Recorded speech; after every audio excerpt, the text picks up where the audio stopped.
It is, I must say, it's my privilege and my pleasure at the end of this fantastic conference to have this contribution on transformative aesthetics and to share with you and discuss with you my ideas on this subject. I'll begin with a Nietzsche quotation. For art to exist, for any sort of aesthetic activity or perception to exist, a certain physiological precondition is indispensable: intoxication. The man in this condition transforms things until they mirror his power, until they are reflections of his perfection. This compulsion to transform into the perfect is art, unquote. In this quotation, Nietzsche very radically connects art, or indeed all aesthetic activity, to a liminal state, intoxication, and to processes of transformation triggered and performed by this state. His lines lay bare the inextricable link between aesthetics and transformation and are therefore ideally suited to set the stage for the discussion of my concept, transformative aesthetics. This concept is meant to serve as a common denominator and reference point for discussing the history and theory of art and aesthetics and Europe in the West in general, as well as in other parts of the world. I proceed from the assumption that it will shed new light on the history of aesthetics, open up fresh perspectives on different notions of it, and provide a common ground for relating them to each other. In order to work productively with the concept of transformative aesthetics, it is important to first clarify two underlying concepts: aesthetics and transformation. My use of the term aesthetics does not imply any kind of cultural ideology dealing with questions of beauty, taste, and judgment. Rather, I'm referring to the sum total of materials, forms, devices. Sorry, I must close this here. And devices, where God I know, affecting the recipient's senses, emotions, imagination, and cognition. The term also refers to theories of art that deal with these very processes. The term transformation is closely connected to the notion of aesthetic experience. I would like to apply Victor Turner's concept of liminality from the field of anthropology, specifically ritual studies, to that of art and aesthetics, in order to delineate more clearly what I mean by aesthetic experience. Having recourse to a number of artistic performances, I define it as a particular kind of liminal experience. It is liminal insofar as it presupposes a phase of separation in which the participating subjects leave behind their daily context, as is also the case with rituals. The participants undergo a liminal phase, another parallel to rituals, in which they are transferred into an extraordinary state that allows for new and potentially disturbing experiences. Turner was already well aware of this similarity between rituals and artistic performances. However, since the third phase of this process differs decisively in rituals and in art, he was not willing to apply the term liminal to art, but preferred to speak instead of liminoid experiences. During the second phase of a ritual, the participant acquires a new identity or social status that is acclaimed and confirmed by the community or society in the third phase, that is, that of incorporation. By contrast, the transformation experienced by a spectator in an artistic performance need not endure, let alone be accepted and confirmed by society. Despite this fundamental difference, I prefer to retain the term liminal, since it captures the transformative potential of artistic performances much better than liminoid. The definition of aesthetic experience as liminal experience encompasses the possibility of undergoing a transformation without determining its nature. I was, of course, by no means the first to discover this transformative power of art. Not only has it repeatedly been addressed by poets and other artists for centuries, but it has also entered the academic discourse on art. In his seminal study, The Power of Images, for instance, David Friedberg wrote about the relationship between the image and its beholder. I quote, "We must consider not only beholders' symptoms and behavior, but also the effectiveness, efficacy, and vitality of images themselves. Not only what beholders do, but also what images appear to do," unquote. He goes on to assert that the traditional differentiation between images, I quote, "that elicit particular responses because of imputed religious or magical power, and those that are supposed to have purely aesthetic functions is not a viable one," unquote. Through recourse to a wealth of historical examples, Friedberg demonstrates that this transformative power of images is not restricted to so-called primitive societies and their ritualistic context because of some magic, but I quote, "that it works in all cultures at all times."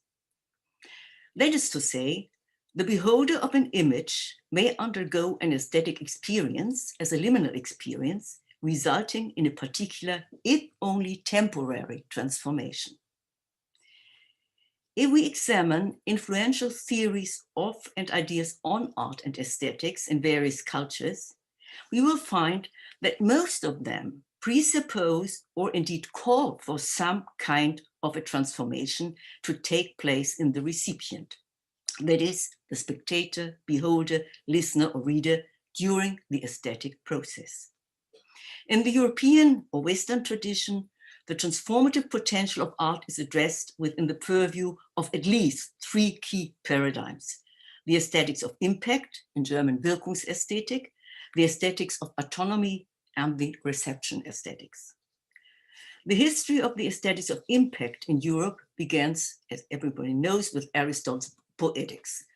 In it, he described the impact of tragedy in performance, as well as in the process of reading, as the excitement of Eleos and Phobos, pity and terror, transferring them into an exceptional affective state that is articulated physically and can transform the person concerned.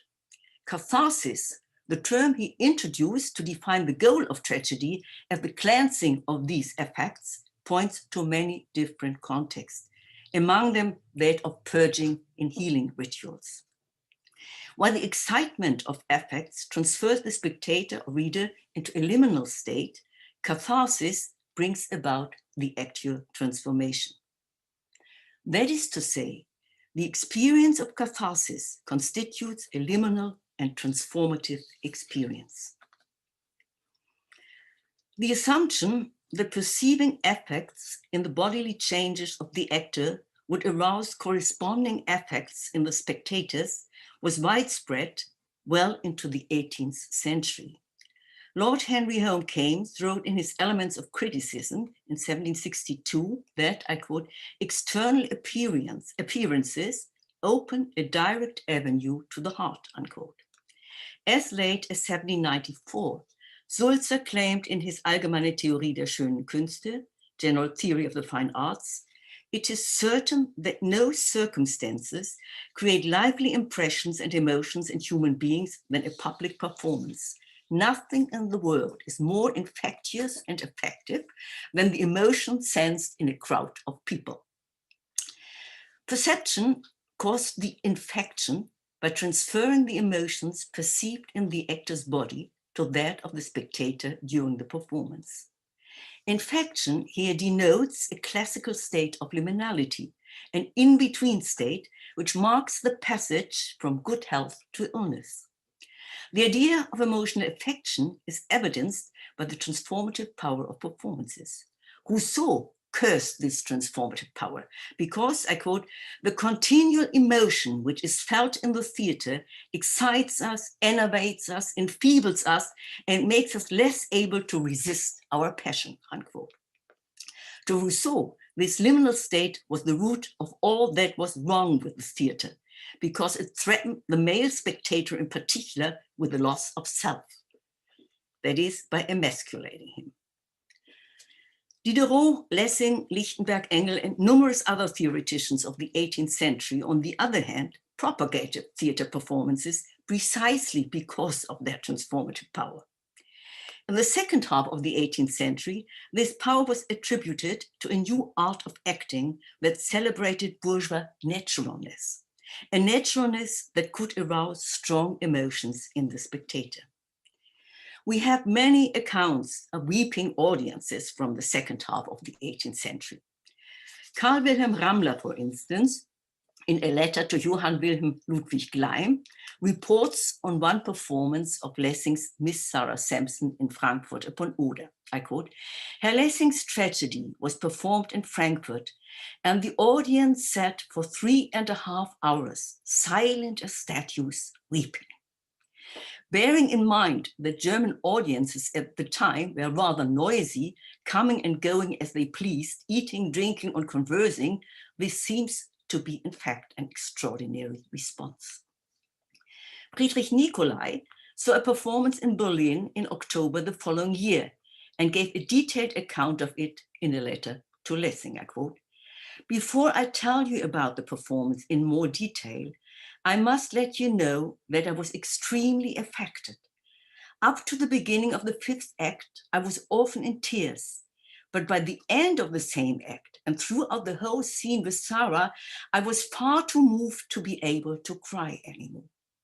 This has never happened to me at any other drama and confounds to a certain extent my own system, which generally resists being moved by tragedy.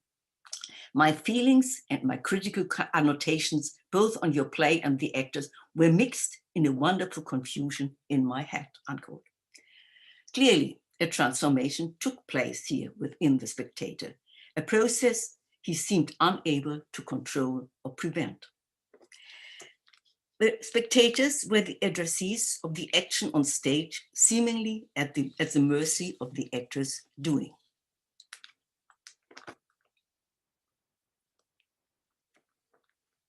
As Lessing explains in a letter to Nicolai in November 1756, I quote, "The meaning of tragedy is this: it should develop our ability to feel empathy. It should make us so empathetic that the most tragic character of all times and among all people overtakes our emotions. The man of empathy is the most perfect man. Among all social virtues, among all kinds of generosity, he is the most outstanding. A person who can make us feel such empathy, therefore, makes us more perfect and more virtuous. And the tragedy which moves us makes us thus, or it moves us in order to be able to make us thus," unquote. The spectators' tears seem to testify to their empathy and therefore to their progressing moral improvement. Their transformation was underway, and each such performance would enhance it further. Kant's Critique of Aesthetic Judgment, first published in 1790, argued against this kind of an aesthetic of impact. In paragraph 5, he declared that only a disinterested and free pleasure was legitimate in the encounter with art, that, I quote, "no interest, neither that of the senses nor that of reason, extorts approval," unquote. This is to say that art is autonomous. It is not to be judged by referring to criteria such as the force of effects felt by the spectator or the degree of empathy it arouses and the moral improvement deriving from it. But does the demand for a disinterested and free pleasure deny art's transformative potential? In Germany, Goethe's and Schiller's classical works are regarded as the epitome of autonomous art. However, a close look at their essays that accompany and explain their work as dramatists, novelists, and poets does not allow for such a conclusion. At the turn of the 19th century, Goethe worked as director of the Weimar Theater with the support of Schiller. Both ultimately regarded their work at the time as a response to the French Revolution and the ensuing terror by elaborating on the concept of building, which was defined as the capacity to unfold one's own potential to the full. As Schiller wrote in the second letter of his treatise on the aesthetic education of man in a series of letters, 1795, I hope to convince you that we must indeed, if we are to solve that political problem in practice, follow the path of aesthetics, since it is through beauty that we arrive at freedom. This project thus required a new aesthetics that allowed for a playful encounter with the work of art on stage. For, I quote, man only plays when he is in the fullest sense of the word a human being, and he is only fully a human being when he plays. The performance must therefore open up the possibility for the spectator to maintain an aesthetics distance, so that the reception process would be able to develop, I quote, the whole complex of our sensual and spiritual powers in the greatest possible harmony, unquote. Goethe's new theater aesthetics, also advocated by Schiller from 1796 onwards, was intended to enable such development. Both openly and earnestly declared war on naturalism in art, as Schiller later wrote in the preface to his tragedy, The Bride of Messina. The resulting artistic means allowed for a completely new kind of spectatorship. Dramatic characters who spoke in verse and were not, I quote, real beings, but ideal people and representatives of their species, prevented spectators from identifying and empathizing with them. Goethe introduced such a new art of acting that avoided any kind of naturalness, while stressing the picturesque on the one hand and the symbolic on the other. Schiller recommended reviving an element that was constitutive of ancient Greek tragedy, but unimaginable on the modern illusionistic stage, the chorus. Stepping, I quote, between the passions of the dramatic characters, with its soothing observation, the chorus creates a certain aesthetic distance between the spectators and the dramatic action on stage. For the spectators' feelings must retain their freedom, even amid the most vehement passion. They must not be victims of impressions, but rather they must come away serene and clear from the agitation sustained. What common judgment finds objectionable in the chorus, namely that it dispels the illusion and shatters the emotional power of the affects, is just what serves as its highest recommendation. For it is precisely this blind power of passions that the true artist avoids. It is precisely this illusion that he scorns to arouse, unquote. This new aesthetics was meant to help the spectators in attaining Bildung, that is, in developing the art of self-cultivation. Emotion and reflection were to be balanced so as to unfold their potential to the full, while also maintaining their freedom. The new aesthetics did not impose anything on the spectators. They were not at the mercy of what was happening on stage. Rather, it allowed them a disinterested and free pleasure, by which they could contribute to their own building. We can therefore conclude that the notion of the autonomy of art did not mean renouncing art's transformative potential. We may even identify the state of disinterested and free pleasure as a liminal state, alienating the recipients from a rational or sensuous approach that dominates in daily life. This liminal state served as a precondition for the transformation into a free subject, a restoration of their wholeness that was lost in the process of modernization. Richard Wagner, who in many respects echoes Schiller's ideas, provides a very different description of the liminal state into which the artwork of the future was to transfer the spectator. I quote, that ideal illusion which wraps us, as it were, in a hazy longing, in a dream of something true that we have never experienced ourselves, unquote. This state was regarded as the prerequisite for a transformation the spectators were expected to undergo. They were to transcend their roles as organically involved witnesses to become necessary sharers in the creation of the artwork. As such, that is, as witnesses and necessary sharers, the spectators were meant to represent, I quote, free and lovely public life, that in the socio-political reality can only be achieved by way of a revolution.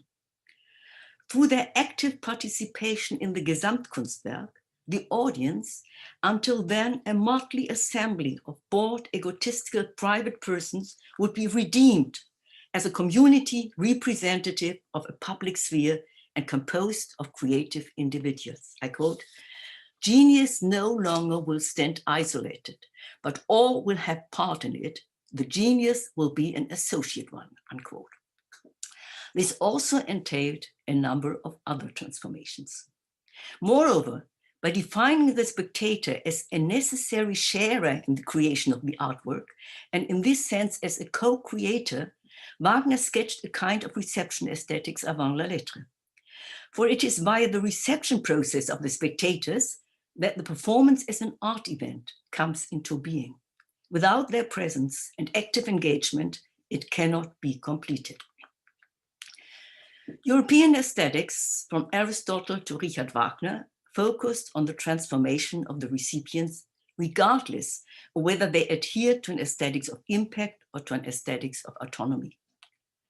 This is not to say that they ignored the possible transformation the artist might undergo by creating a work of art. This was most notably dealt with in connection with the theater. In medieval times, for instance, the fear was widespread that those playing the part of the devil in mystery plays might thus grant him access to their souls. However, playing roles on stage was also seen as potentially contributing to the process of Bildung and self-cultivation of the actor. Goethe's Wilhelm Meister explains his joining a theater company thus: "To speak in a word, the cultivation of my individual self, here as I am, has from my youth upwards been constantly dimly my wish and my purpose," unquote. One commonality is striking when we compare European aesthetics from Aristotle to Richard Wagner with traditional Asian aesthetics. They all presuppose and emphasize the transformative potential of art, even if it is located in different conditions and qualities.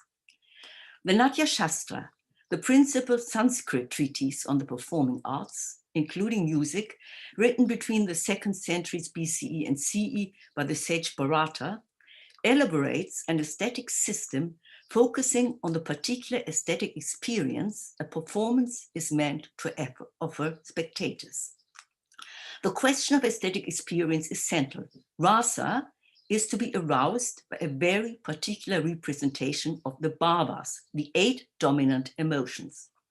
Rather eschews straightforward translation. In English, it is frequently rendered as sentiment, aesthetic rupture, emotional consciousness, and partly its flavor or taste. It must be savored like a delicious dish. Rasa describes 8 different expressions related to the bhavas, such as the erotic or the heroic rasa, which corresponds to certain modes of being or emotional dispositions commonly shared by all human beings. Triggered in the actors and spectators through gestures, costumes, music, etc., rasa transformed this disposition into an actual physiological and emotional state. It is this transformation that lies at the heart of the Natya Shastra. Of a somewhat different quality are the transformations that traditional Chinese aesthetics aim for. A particularly important transformation is the self-cultivation of the artist, striving for harmonious self-government. One of the key concepts is yun, meaning harmonious sounds. In the course of its development, it was often used in conjunction with shi, breath, or shen, spirit. Shi yun or shen yun originally referred to the aura, manner, or temperament of a person. When these terms were later used to describe paintings, poems, and finally all kinds of artworks, they implied a certain stylistic charm, vividness, or vitality. In performances of traditional opera, shishu, performers can convey such beauty and charm through their voices and bodies in order to achieve presence. This way, they cultivate their own bodies and also afford the spectators great aesthetic pleasure. By commanding the flow of energy within their bodies, they not only energize their dance, but also allow the energy to radiate towards the spectators. The experience of aesthetic pleasure can be described as a liminal state, whereas the energy emanating from the performer functions as a transformative force. As this very brief survey of European, Indian, and Chinese traditional aesthetics suggests, they correspond insofar as they all presuppose that a transformation may occur in the artists, recipients, in the process of creating and/or receiving a work of art. However, the envisaged transformation is specific to each case and must be examined within its cultural, historical, and social context before further conclusions are drawn. This becomes even more complicated when we look at the development of the arts since the turn of the 20th century. One such aspect is the more or less open politicization of art.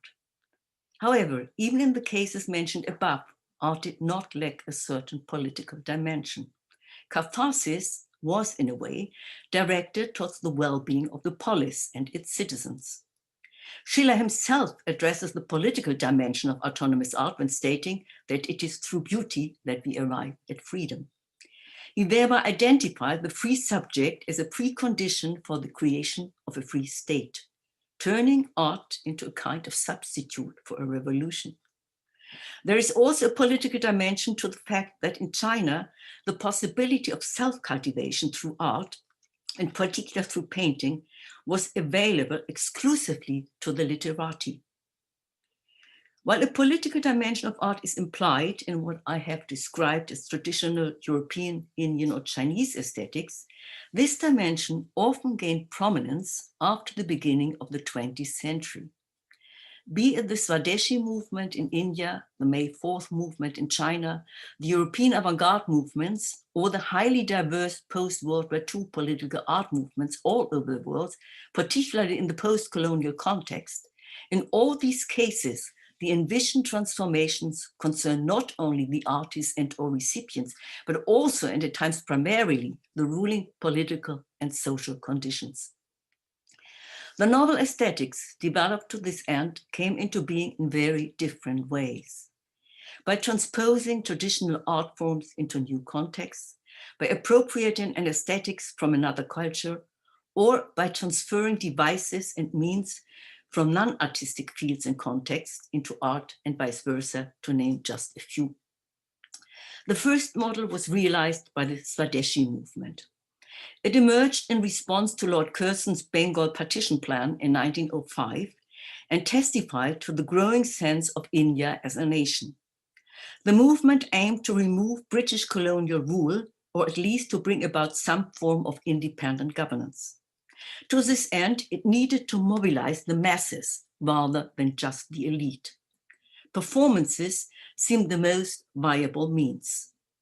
However, the Dramatic Performance Act of 1876 prohibited all kinds of performances that for whatever reason did not receive the approval of the British government. There was just one exception: religious performances, such as the folk genre Jatra that was popular in Bengal and Orissa. It was linked to a deity and performed as a procession featuring singing, acting, and dancing. It was closely related to the idea of bhakti, that is, to the devotion of the goddess, and entailed or unleashed a transformative power that resulted in a particular kind of interconnectedness between all participants.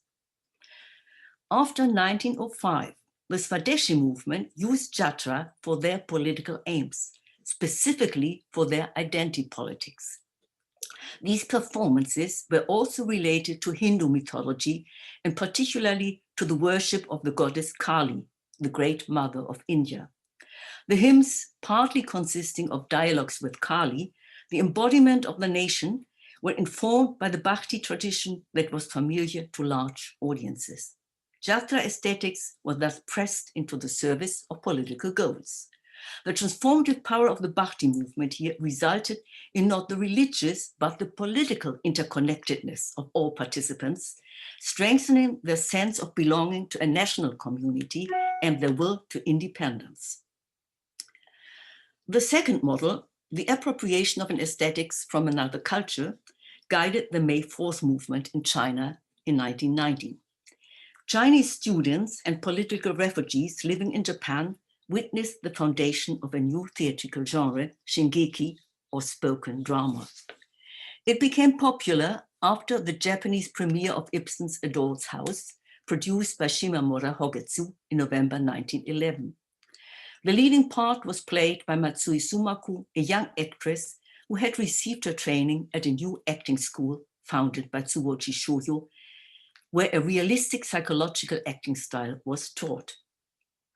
Deeply impressed by such activities, Li Xishuang founded the Spring Willow Society in Tokyo in 1906, which aimed to introduce spoken drama to China. In 1914, the Friends of the New Theatre opened in Shanghai the Spring Willow Theatre, which was dedicated to furthering the development of spoken theatre. Members of the May 4th movement, striving for radical change in society, staged Ibsen's plays and adopted the realistic psychological acting style. A Doll's House and Enemy of the People acquired special significance. Hu Xi, who translated A Doll's House, wrote of Ibsen, Ibsen described the actual relationships within domestic life. He shocks the audience into acknowledging the dark and rotten foundations of domestic life. He inspires revolution and renewal in those trapped in domesticity. This is Ibsenism, unquote. Evidently, the new aesthetics of spoken drama, hyuachu, and psychological realism in particular, were thought to serve social and political goals in the first decades of China's modernization process. This new aesthetics, so different from that of the traditional Xishu, was intended to unfold its transformative potential with regard to the given social conditions. In the first place, it was not so much aesthetic pleasure that the performances were meant to excite, as an engaged reflection on the political and social situation and a will to change them. The third model, transferring devices and means from non-artistic fields and contexts into art and vice versa, is found in many European avant-garde movements. The development of the arts in the aftermath of the October Revolution and the early years of the Soviet Union provide a particularly fascinating example. In general, they were meant to contribute to the realization of building a completely new society. Not only architecture was implied to develop a revolutionary, even utopian aesthetics, as exemplified by Vladimir Tatlin's model for a monument to the Third Internationale in 1920, or the many models for rebuilding cities. The arts too were invited to transform themselves in order to transform society. Two trends are noteworthy in this context: a participatory approach on the one hand and a documentary on the other. In the performing arts, the relationship between actors and spectators was key. Several Meyerhold lamented that up until then, I quote, the spectator experiencing only passively what happens on stage, unquote. To develop a new aesthetics, he had recourse to devices from Japanese theater, for instance, the hanamichi, a kind of catwalk that runs through the auditorium, or to scientific theories such as Taylorism, a system of organizing labor conceived by the American engineer Frederick Taylor and propagated by the Central Institute of Labor in Moscow from 1920 onwards. For his biomechanics, a new style of acting, he also took inspiration from reflexology as developed by the Russian psychologist Bechterev.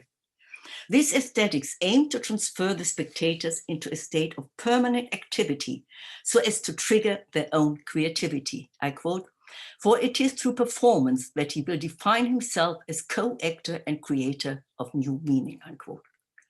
Platon Kazhentsev argues along the same lines when demanding that theater is supposed to uncover and enhance the creativity of each and every spectator. I quote, "When the spectator of the future goes to the theater, he will not speak of going to see such and such play.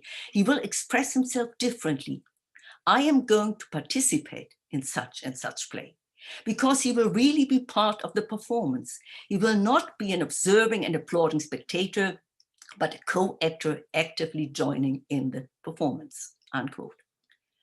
Both obviously refer to Richard Wagner, and so it is no coincidence that among the first titles to be printed in 1918 by Nakompr's newly established publishing house in Petrograd was Wagner's pamphlet Art and Revolution, first translated into Russian in 1906. The foreword was written by the Bolshevik and People's Commissar Anatoly Lunacharsky.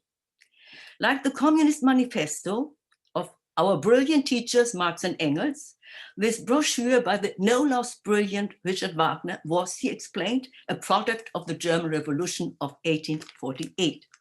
Its topicality, however, was undiminished, and Lunacharsky recommended it, I quote, for the edification of both artists and the victorious workers' democracy. Particularly, the new genre of mass spectacles was meant to introduce people to the new social order in which all were supposed to be active and creative. They were performed mostly by soldiers, the Red Army Studio in Petrograd, especially between 1919 and 1920. In these performances, self-organizing and self-organized communities were not only represented, but also brought forth, sometimes in the very same act. They were brought forth as self-liberating communities celebrating this act of self-liberation. I quote, there was a radiant joy on all their faces. They frequently halted as the people embraced and kissed one another in jubilation. Everybody said, here it is at last, triumphant Easter has arrived. The emphasis here is on the moment of ultimate transformation as a kind of redemption brought about by the revolution, as well as by the revolutionary festivals and its mass spectacles. The aesthetics of the mass spectacles fundamentally redefined the relationship between actors and spectators. The community that came into being during its course allowed for the inclusion of everyone as an active participant. The appropriation of aesthetics from other cultures and the concomitant hybridization is particularly widespread, of course. It gained special importance in the context of post-colonialism. After the independence of their respective countries, many African writers, for instance, turned to Greek tragedies in order to rewrite and adapt them to an African context. During the colonial era, Greek tragedy formed part of the school curricula in Nigeria and other African countries, where it was presented as the epitome of European culture, evidence for its claim to universalism, and as such, one of the tools for asserting the colonizer's culture superiority. This process of rewriting and thus decolonizing and appropriating Greek tragedy was accompanied by a lively discussion on the relationship between Greek and African drama. Particularly in Nigeria, the striking kinship between the pantheon of Yoruba and Greek gods, so important to theater in both cultures, was often noted, even if interpreted differently. In his early essay, The Fourth Stage, Wole Soyinka contributed to this discussion by highlighting the similarities and fundamental differences between the Greek and Yoruba gods, especially between Dionysus and Ogun. He describes Ogun as the god of war, revolution, liberation, and creativity, as the first actor in the battle fought, I quote, in the fourth area of experience, the immeasurable gulf of transition. Soyinka goes on to explain that the state of transition in Yoruba culture is regarded as, I quote, the vortex of archetypes and home of the tragic spirit. Accordingly, Yoruba drama comes into existence out of this fourth stage.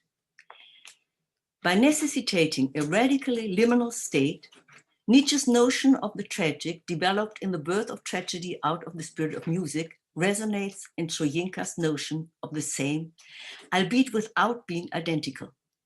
In rewriting Euripides the Bache in 1973, Soyinka merged Greek tragedy with the Yoruba traditional mask drama Egungun, and also referred to modern culture by incorporating elements from slapstick, rock concerts, gospel songs, nightclub stunts, as well as traditional elements from English culture, such as the Jacobean Mass in the dressing scenes or the Maypole dance of the Maynards before Agassiz recognition. By representing meaningful liminal situations and states of transition in this way, spectators were able to enter such states, as clearly happened when the tragedy was performed in Jamaica in 1975 and more than 30 years later in Lagos in 2008. While the production of 1975 addressed colonialism and its aftermath, the 2008 performance presented it as an African play that criticized, I quote, the misuse and peril of power, especially in developing countries. The same critic goes on to state that from the time of the play's completion, when, I quote, the crass opportunism of the military elites of that era was obvious, now, nearly 40 years later, little or nothing has changed. Nigeria, like most African countries, is still in the grip of dictatorship and maladministration, where crime, insecurity, nepotism, and looting of the treasury remains a dominant feature, unquote. Pantheos was no longer equated with the British colonizers, but with, I quote, the visionless and purposeless political leaders, many of whom occupy the political space not only in Nigeria, but also in Africa and many other third world countries, unquote. The communal rite that ended the performance could therefore be taken as a celebration of the hope for liberation from dictatorship and a utopian vision of new political communities in Africa. As we have seen so far, we are dealing with the transformative aesthetics in all these cases, the aesthetics of impact, of autonomy, or of reception. The different ideas on what kind of transformations would be enabled or intended, and through what aesthetic means they are brought about, were determined by the various epochs of the European history of ideas that address specific problems and had different expectations regarding art and its function in society. However, in terms of relating art to certain kinds of transformations, these divergent concepts conquer with each other and also with ideas on art and aesthetics in other parts of the world. I therefore argue that we should relate art and aesthetics as developed in different parts of the world and at different times to each other by referring to the paradigm of a transformative aesthetics. By proceeding from this commonality, it will be much more productive to highlight, discuss, and explain the differences between them and get a much deeper insight into the possibilities opened up by the arts. Thank you.